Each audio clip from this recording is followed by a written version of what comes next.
नमस्कार श्रोतागण, आप सभी का देवी महाभागवत के 5वें अध्याय में हार्दिक स्वागत है। इस अध्याय में प्रजापति दक्ष की शिव के प्रति द्वेष बुद्धि महर्षि दति द्वारा दक्ष को समझाना तथा भगवान शिव के महात्मा को बताना आदि बताते हैं। श्रोतागण, महादेव जी नारद ऋषि से बोलते हैं। तदनंतर भगवान शिव और सती की भक्त वसना करते हुए क्षीण पुण्य वाले प्रजापति दक्ष दुख से व्याकुल होकर रोने लगे। मुनिश्रेष्ठ, दुख से संतप्त हृदय वाले उन दक्ष को देखकर शिव जी की भक्ति में तत्पर रहने वाले परम ज्ञानी दधीचि ने अपने उनसे कुछ वचन कहा। दधीचि बोले, मोह के कारण परम शिव तथा सती के सतत्व को जानकर आप क्यों रो रहे हैं? आपके महान भाग्य से सती आपके घर में पुत्री रूप में उत्पन्न हुई है। ये सती साक्षात निराकार आदि प्रकृति है और शिव साक्षात परम पुरुष है। इससे आप लेस मास भी संदेह न करें। प्रजापति ब्रह्मा, इंद्र आदि सभी देवताओं तथा बड़े असुरों में द्वारा कठोर तप करने पर भी माता भगवती उन्हें कभी दर्शन नहीं देती। उन्हें अपने पुत्री रूप में प्राप्त किया है। मोह में पड़कर उस सती को बिना जाने आप उनकी निंदा क्यों कर रहे हैं? निश्चित रूप से उन्हीं महामोह स्वरूपिणी भगवती ने आपको उठाया है। श्रोतागण, यह सुनकर दक्ष बोलते हैं, वे शंभु यदि जगत के ईश्वर है, अनादि और परम पुरुष है, तो भयंकर रूप तथा त्रिनेत्र वाले उन्हें प्रेत प्रति शमशान क्यों प्रिय है? और मुने, वे भिक्षुक रूप में अपने शरीर में भस्म क्यों पोते रहते हैं? यह सुनकर दधीचि बोलते हैं, वे शंभु पूर्ण नित्यानंद स्वरूप तथा सभी ईश्वरों के भी ईश्वर है। जो उनकी शरण में ग्रहण करते हैं वे कभी दुख को प्राप्त नहीं करते। हे भगवान शंभु भिक्षुक है, इतनी दुर्बुद्धि आपकी क्यों हो गई है?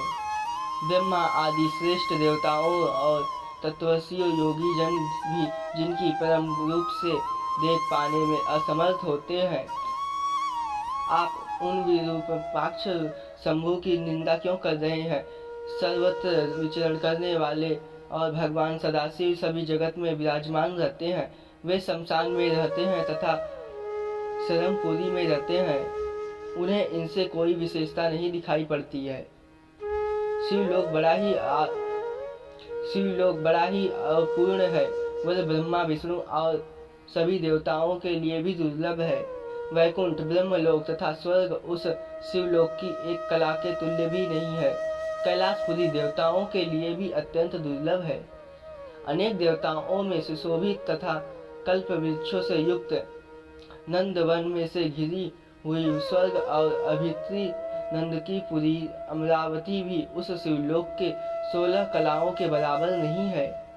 मृत्यु लोक में वाराणसी नामक उनकी एक परम रमणीय पुरी है, जो मुक्ति प्रदान करने के कारण मुक्ति क्षेत्र कहलाती है, जहाँ ब्रह्मा आदि प्रधान देवता भी मृत्यु की अभिलाषा रखते हैं। तो फिर मानव यदि प्राणी की बात की ही क्या, वह परमात्मा शिव की ऐसी पूर्ण दिव्य पुरी है, जहाँ यह विचार आपकी दुर्बुद्धि का सूचक है कि बिना शमशान के अन्यत्र कहीं भी उनका टिक पाना असंभव है। ऐसे सत्य स्वरूप त्रिलोकेश्वर देवादिदेव भगवान सदाशिव और साक्षात ब्रह्म स्वरूपिणी महेश्वरी सती की निंदा आपके अज्ञानवश कभी नहीं करनी चाहिए। वे आपके बड़े भाग्य से ही आपके घर पुत्री रूप में प्रादुर्भाव युक्त हो गई है।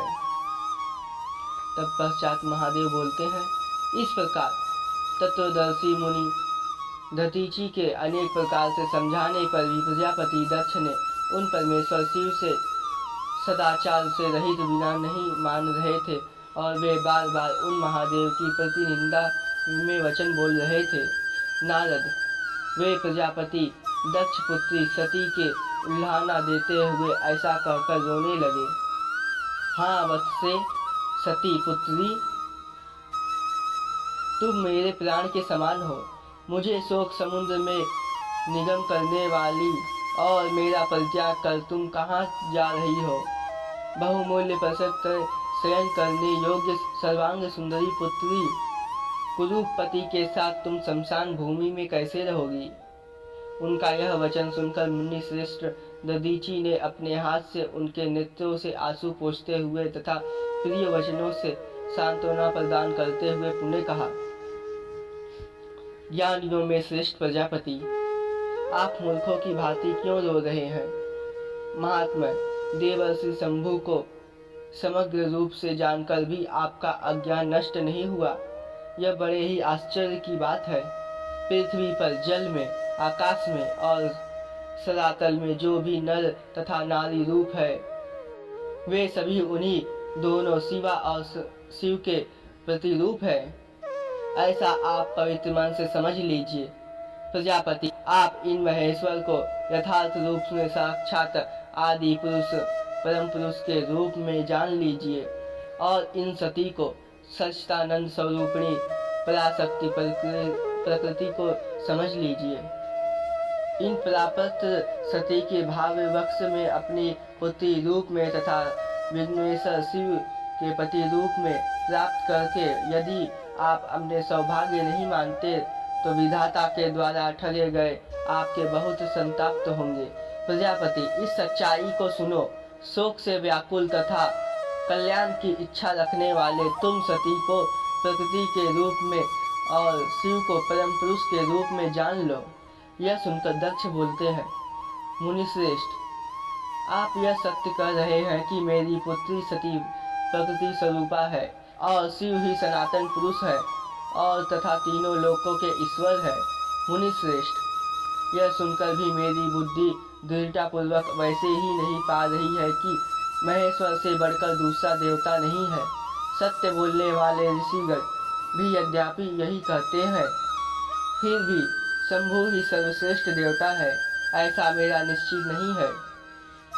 मुने, मैं जिस लिए शिव की निंदा कर रहा हूँ उसका कारण सुनिए। पूर्व काल में जब मेरे पिताजी ब्रह्मा ने प्रजाओं की सृष्टि की तब 11 रुद्रों का प्राविर्भाव हुआ था। समान शरीर वाले थे वे सभी रुद्र महात्मा, प्रचंड पराक्रमी, भीषण रूप वाले तथा क्रोध के कारण लाल आंखों वाले थे। वे सभी व्याघ्र चर्म धारण किए हुए थे तथा उनके सिरों पर जटाएं सुशोभित थी।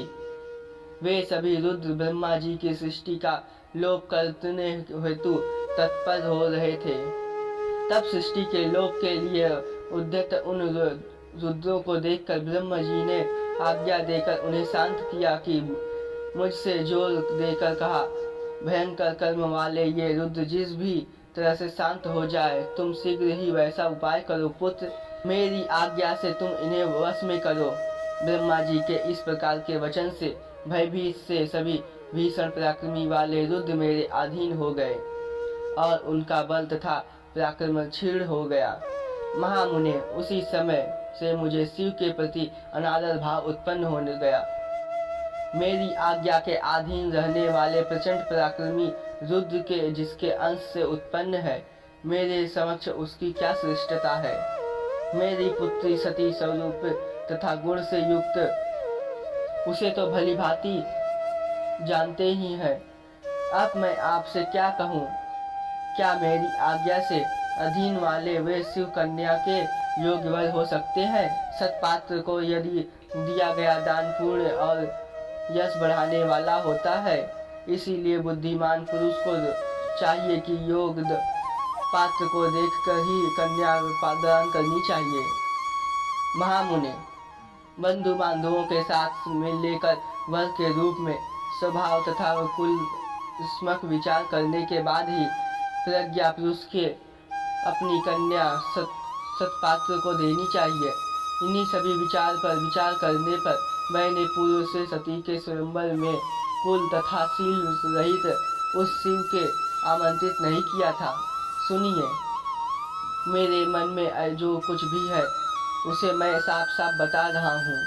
जिसके अंश से मेरी आज्ञा के वशीभूत ये महारुद्र उत्पन्न हुए हैं, वह शिव जब तक इनके साथ मेरे पास आता रहेगा तब तक मैं उनके प्रति ईर्ष्या रखूंगा। यह सच सच कह रहा हूँ। जब ये शंभु उस दिव्येश का फल प्रदान करने में समर्थ हो जाएगा तभी मैं उनकी पूजा करूंगा। यह मेरी दृढ़ प्रतिज्ञा है। महादेव जी बोलते हैं। दक्ष का यह वचन सुनकर मुनिश्रेष्ठ नतीजी अपने मन में सोचने लगते हैं कि भवानी तथा शिव ने इस महामूर्ख प्रजापति दक्ष को निश्चित ही अपनी कृपा से वंचित कर दिया है। जो लोग मन, वाणी और कर्म से सती और महेश्वर का आश्रय ग्रहण करते हैं वे भी मोह में पड़ जाने के कारण उन्हें भली भांति जानने में समर्थ नहीं हो पाते। तब यह मूढ़मति समझाया जा सका तो भला इस संसार में कौन मुक्ति प्राप्त नहीं कर लेगा। मुने ऐसा सोचकर और फिर बिना कुछ बोले मुनि दधीचि अपनी आश्रम को चले गए।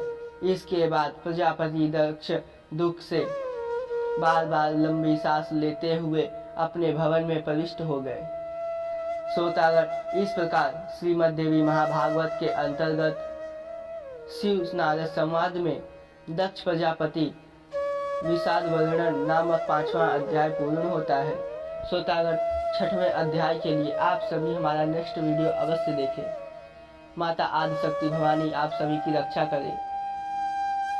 जय मां भगवती। हर हर महादेव।